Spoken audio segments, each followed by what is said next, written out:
so we can inshallah covering all the places we need to be visiting today. Please brother and sister, as far I will start explaining, if you can just focusing with me and have attention, so you can get the ID and the information I'm giving you today. And if you are marking the places, so you can mark it in the papers if you like. So please brother, when I start giving the planning, if you can just give full attention so you can get the ID and the information inshallah that I'm giving. If anyone have any question, please after I finishing my explaining, you can be asking anything you need. So first thing we're going to be starting today in our tour, دعاء السفر سبحان الذي سخر لنا هذا وما كنا له مقرنين وإنا إلى ربنا لمنقلبون اللهم هون لنا سفرنا هذا واطوي عنا بعده اللهم أنت الصاحب بالسفر والخليفة بالأهل. All thanks and pray to Allah Azza wa Jal that He is blessing us visiting this Mubarak place which is Masjid al-Aqsa, and in this specific days He is keep blessing us visiting this maqams or quburs or this Mubarak places we need to be visiting today. So all thanks and pray to Allah Azza wa Jal. So I pray inshallah that I will try my best to give you the information I can. We have brother Iyad, he's our driver today. Inshallah he's going to be patient with us. And inshallah he's going to be with us, driving us safely for all that hour. So may Allah Azza wa Jal inshallah also bless him for his work as well. First thing we're going to be doing inshallah in our tour today, we're going to be taking the quick drive around the old city of Jerusalem. But if you look now in your right hand side, and you can see that gate, actually that Jerusalem has 7 gates, but one of the main one entering in and out called Damascus gate was the one you just exit today from. If you look now on your right hand side, this is called Haram gate, and this door was only opening for emergency. Now there are so much people, they come from abroad and they believe this is the wall which has been built to separate West Bank to Jerusalem, which is that wall inshallah we're going to be visiting today in our tour. Actually that wall was only built to separate or city to or side of the old city, which is if you enter from any one of this door, any one of these 7 doors, you will be inside of the old city of Jerusalem. While we are driving and while we are planning, if you just look straight ahead where there is a mountain, just straight in your face, that mountain called Mount of Olives, and actually inshallah we're going to be having our last stop today in that mountain. And there is most of the people living in that mountain, they are Muslims, and there is Maqam of Rabia al-Basri, and actually Rabia al-Basri, she was a Sufi woman, but she was here by the time when Umar ibn Khattab was liberated that place. Actually it's more or less her cover, as the people were mentioning and our Mashaykh was mentioning, in a place called Egypt. So she has really Maqam by that mountain. So we just driving around the old city of Jerusalem to mark for you several places, which is if you look now on your right hand side where you can see that Qabristan. Actually this is the only Qabristan belonging to the Muslims around Jerusalem on our right hand side, and even according to the history there is 2 Sahaba even was buried in that Qabristan. So we will say as our Prophet ﷺ teach us, Assalamu alaikum ahla diyar al-mu'minun, antum as-sabiqun wa nahnu insha'Allahu bikum lalahiqun. According to the history brother, there is even 2 Sahaba was buried in that Qabristan. While we're driving, if we look now on your left hand side where you can see that church, actually that church called Maryam Church. According to the Christians, they believe that this, they call it Maria Church. There is 2 several Christians, they believe that Maryam alayhi salam have covered by that church, and some of the Christianity they believe that Nabi Isa alayhi salam was born around that church. And there is some of the Christianity, they believe that Nabi Isa alayhi salam was born in a place called Beit Lahem, which is away from here 1.5 hours. Inshallah we're going to be stopping by that church, and we're going to be visiting that church today as well. Normally and usually we not stop by the church, but inshallah today we're going to be stopping because we have our sister with us, she's a Christian. So inshallah we're going to be going and visiting that church, and that church is the older church in the earth according to what the history say. And actually the Christian will believe that Nabi Isa alayhi salam was born. According to the Islamic story, we believe that Nabi Isa alayhi salam was born around Jerusalem or around Masjid al-Aqsa, but in which point Allah Azza wa Jal know the best. If you look now on your right hand side, your left hand side, all that Qabristan is belong to the Jewish. So most that Qabristan is in your left hand side right now, all that Qabristan actually is belong to the Jewish. If you look now on your right hand side, brother and sister, where you can see that window, Actually, this is the back of Masjid al-Aqsa. Well, if you go to Masjid al-Aqsa and you just walk straight ahead, you will be on this window. And actually, most of the work and most of the tunnel and most of the things how you be in the need of Masjid al-Aqsa actually from this entire area. Even though when they come to pray and when they come to shout and to bother the people, the Muslims, while they pray, they coming from this entire area. So actually when you come inside of Masjid al-Aqsa, and tomorrow when we're going to be having our tour inside of Masjid al-Aqsa, we're going to be also visiting the old masjid, and you're going to be in this window where we are now looking on our right hand side. If you look now on your left hand side, this village called Silwan. Actually that village called Silwan, most of the people be living in Silwan, they are Muslims, but in fact most of the houses and most of the things now in this village is actually the Jews has been took it and they put the flag in the top of the rooms, because actually there is a big plan for that village, because this village actually opposite the Wailing Wall entrance. So they want to show the world that they are calling this city. And if you look now on your right hand side, this is the entering to the Wailing Wall. So anyone who doesn't know why the Wailing Wall is very important for the Muslims, and actually the Wailing Wall is wrong to say the Wailing Wall in Spanish. The Wailing Wall have different names. Anyone know why the Wailing Wall is very important for the Muslims? Actually the Wailing Wall is very important for the Muslims. In fact, it's called Al-Buraq Wall, not the Wailing Wall. But the Jews actually they call it the Wailing Wall because we believe where Prophet ﷺ he was done his hijrah from Makkah to Aqsa, he came with something called Al-Buraq. And actually Al-Buraq similar like a horse. And when he came with Al-Buraq, he was tying his Buraq into that horse. If you look down on your right hand side, you cannot see it. It's one of the tail door entering us to the old city, and that door known by Nabi Dawood alayhi salam gate. So we're still driving around the old city of Jerusalem, and inshallah we're going to have the first stop today in our tour, place called Jabal al-Mukabbir. And actually Jabal al-Mukabbir is very important for the Muslim brother and sister, because we believe that when Umar ibn al-Khattab radiyallahu anhu, he came from Amman to Aqsa, and some of the Sahaba was with Umar ibn al-Khattab radiyallahu anhu, the first place he was on, the mountain where we are going right now, and it was the higher mountain where we are going right now. And actually as soon Umar ibn al-Khattab he stood in that mountain, straight away he saw Masjid al-Aqsa. And as soon he saw Masjid al-Aqsa, straight away Umar ibn al-Khattab radiyallahu anhu, what he did, he started performing takbir. Allahu Akbar, ashhadu anna la ilaha illallah, wa ashhadu anna Muhammadan Rasulullah. Now with Umar ibn al-Khattab radiyallahu anhu, it was with him similar Sahaba. And one of the Sahaba was actually Salman al-Farisi, and it was the specific muaddin for the Prophet ﷺ. Anyone know what's the name of the muaddin? The specific muaddin was for Prophet ﷺ, Bilal ibn Rabah. According to the history, brother and sister, that Umar ibn al-Khattab radiyallahu anhu, he was telling Bilal, "Oh Bilal, perform your adhan."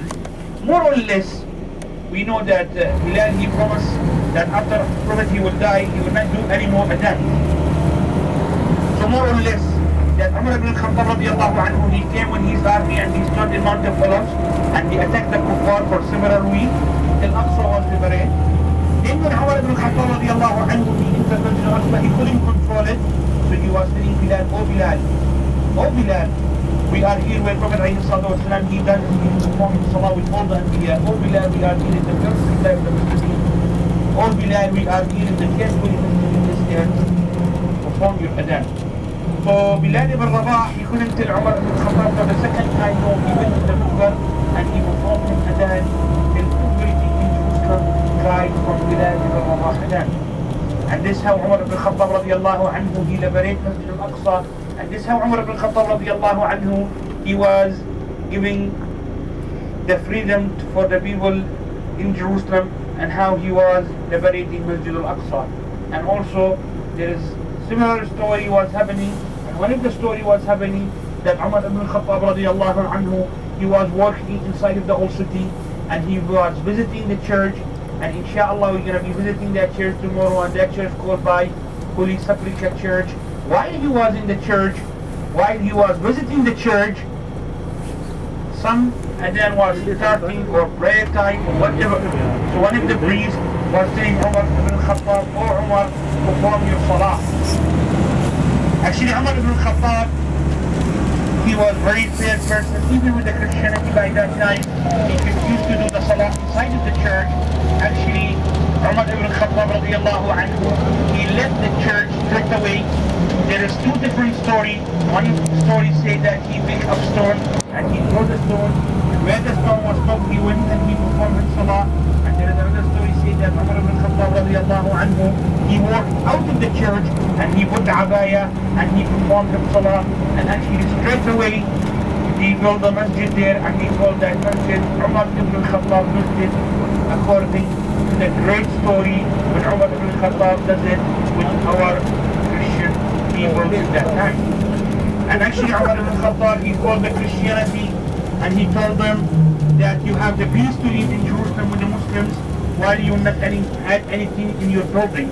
And actually there is another story what's happening, that Umar ibn Khattab calling the big priest and he was telling the priest, you have the right to live here with us while you will not do anything which is anything haram from the Muslims.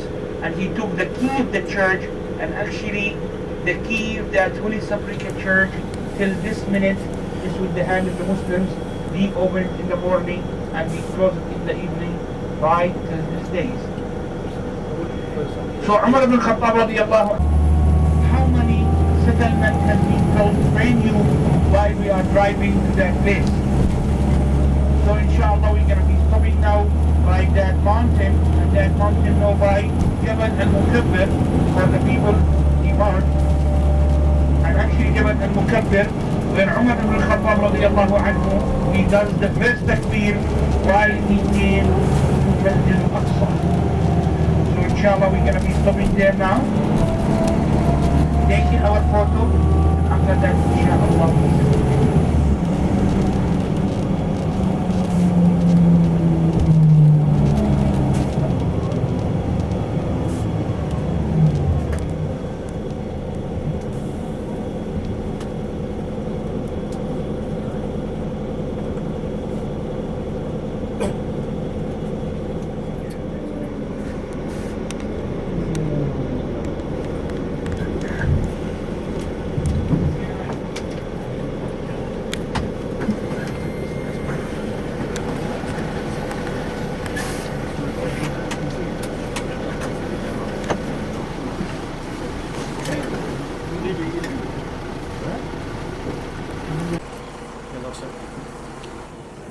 Where are we now? People be living in that side, we cannot come to Aqsa because the ID they got or the passport they have will not allow them to be coming. And if anyone who wants to climb that wall to come in, they will be shoot him. And there is so much people has been killed for one reason, to feed their kids, because there is no much war in that side. You need to know one thing, brothers and sisters, that we need to be caring about certain places like Makkah and Medina and so on.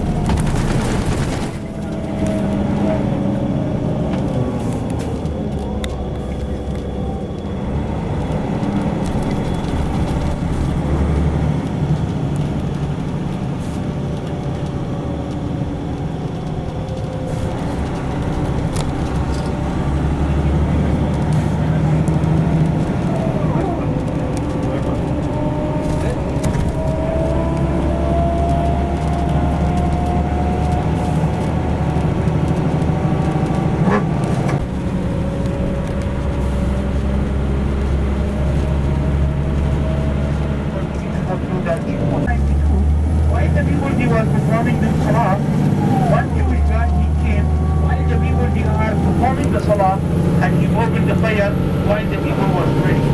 So that Jewish guard, he killed around, in that time, around 60 people, and he was injured around 85 people. So one of the Muslim brothers, he went to that Jewish guard and he killed him. After he came, the Jewish he came, after 1 year closing the masjid, he came and he separated the masjid, and actually he took around 3% of that masjid, and he gave the Muslim only 1% or 1% of that masjid. You need to know what this, brothers and sisters, while you are going to perform your salah in the masjid, you're going to see a checkpoint while you're coming in, where the Jewish people, they we're gonna check your body, we're gonna check your passport. While you are coming inside to perform your salah in the masjid, there is all camera inside. They can see you and they can record you while you are performing your salah inside of the masjid. Actually, the adhan, they're not allowed to be performing there loudly because they say it will bother them. And actually, sometimes also they come in and they took control of the masjid, especially in the holy days. So the people, how they living there, they living in a very difficult situation, and we're gonna experience these things inshallah today. What we are coming to performing our salah, and actually these people are going to performing the salah, not anything else, and we need to go through all that things.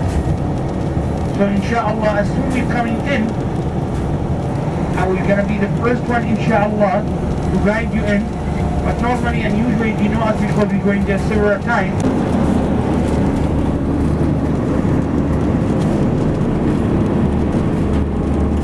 If you look down your left hand side,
It's not really,